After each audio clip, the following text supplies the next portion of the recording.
over the 25 years, you're helping people with their businesses and their personal brands. One of the topics that came when we were scheduling this interview is 7 streams of income. And I love this because I believe in business, and to really reach this financial success and freedom we have to have multiple streams of income.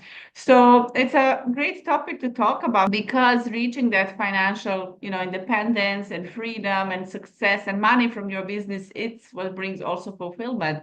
So if somebody is listening and they're the first stage of, just trying to get clients and struggling, what is an advice you would give them for that first stage? And then we're going to move on to, creating those multiple streams of income later on. But what is some first maybe advice or tips you will give to people who are in that beginning stage?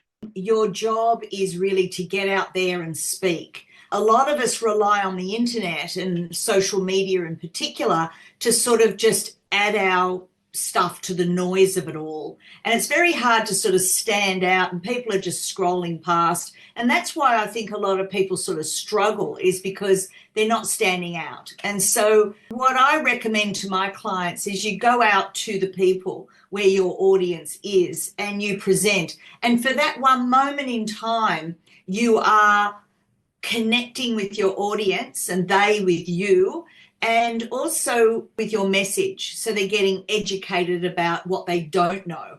They don't know what they don't know until you tell them.